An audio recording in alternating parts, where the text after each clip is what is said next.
Can you name some of the UAT testing challenges? Normally, in order to get a clarification from you or whether you have really worked on UAT testing or not, generally ask to you this question they will ask you is the first challenge here is in order to define the overall UAT testing process. If no processes are in place, then defining a particular testing process is a great challenge. So that is the biggest challenge we should overcome by coming up with a detailed testing process for the user testing. That's the second important challenge here is in order to define a test plan. So not only just defining a test plan, you should also get reviewed from the all the stakeholders. It can be internal team or it can be external team or it can be end users, customers, everybody.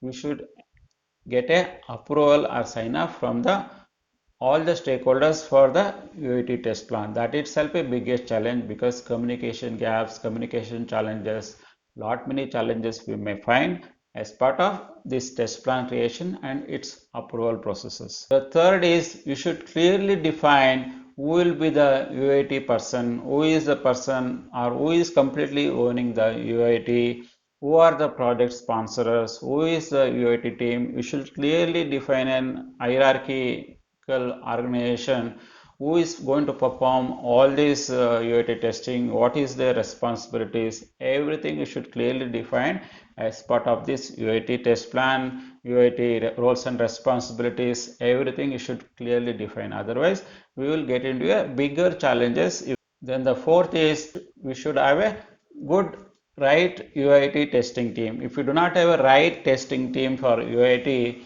then it would be a big disaster. User acceptance testing cannot be done by any other person. You should have a good understanding, you should be a good subject matter expert, then only you can do the user acceptance. Then the fifth challenge normally we will face as part of the UAT testing here is in order to bring a different kind of test environment which is completely going to mimic the production like environment along with the production like data. So in order to build that kind of environment itself a big challenge, and again the deploying that into a production like environment is also a big challenge, and we should have a detailed way of doing this and detailed way of processes we should bring in to ensure that we can mitigate all these challenges. Then the sixth is the test data creation. Test data creation is not very simple, especially when we are trying to mimic similar to production like environment, both for functional and non-functional testing.